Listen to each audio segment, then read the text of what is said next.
Ili usipitwe na matukio mbalimbali na uwe wa kwanza kutazama video zetu, tafadhali bonyeza neno subscribe hapo chini ya video hii, kisha bonyeza alama ya kengele itakayotokea. Asante.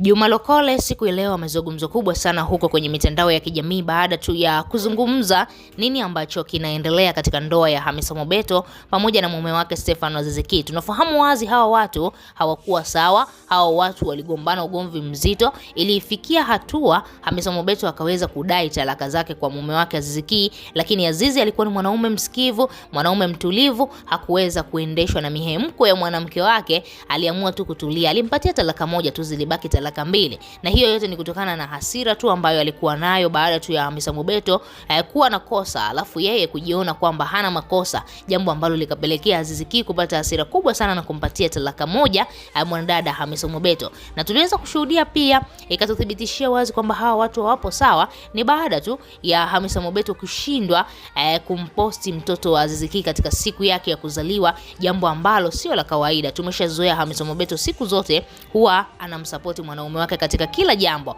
Stefano Aziz Ki mtoto wake akiwa na jambo, basi Hamisa Mobeto ni lazima atashiriki, lakini pia Hamisa Mobeto watoto wake wakiwa na jambo, lazima tu Aziz Ki na yeye ataweza kushiriki. Sasa siku ya leo Juma Lokole ameweza kuanika taarifa nzuri, tunaweza kusema kwa mashabiki wa Hamisa Mobeto, mashabiki ambao walikuwa wanapenda hii kapo iendelee kudumu, hii kapo iendelee kuwa katika ubora wake.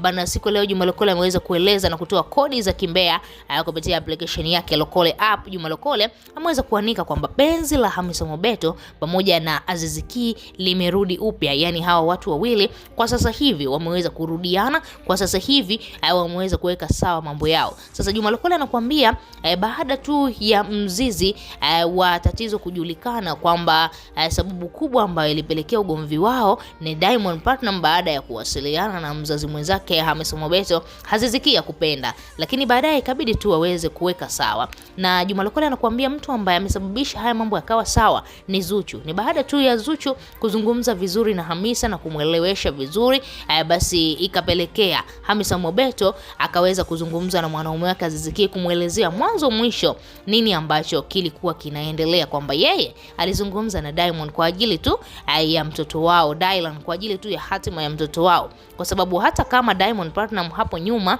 alimkataa yule mtoto, lakini bado sasa hivi yeye ni baba yake. Yule mtoto anatumia jina la Diamond shuleni, anatumia jina la Diamond kila mahali kwenye vyeti vyake vya kuzaliwa, basi tunaweza kusema anatumia jina la Diamond Platnumz. Sasa haijalishi Diamond alimkataa au vipi, lakini kwa sasa hivi Diamond anamkubali yule mtoto na anaamini kabisa atakuja kuwa baba bora kwa yule mtoto, na ndio maana alikuwa anapambana kwa ajili ya kuwa karibu na mtoto wake Dylan kama ambavyo yupo karibu na watoto wengine. Sasa hivi Juma anakuambia hakuna ugomvi wowote ambao unaendelea kati ya Hamisa pamoja na mume wake Aziz Ki. Penzi limerudi upya na sasa hivi wana mpango mkakati kwa ajili tu ya kuweza kupata mtoto, jambo ambalo tunaweza kusema ni jambo zuri sana katika ndoa yao na litakuwa ni jambo la baraka kiukweli kwa mwaka huu 2026. Wewe kama shabiki unalipi la kuzungumza? Tuachie maoni yako, lakini pia usisahau kubonyeza maandishi mekundu yanaandikwa neno subscribe.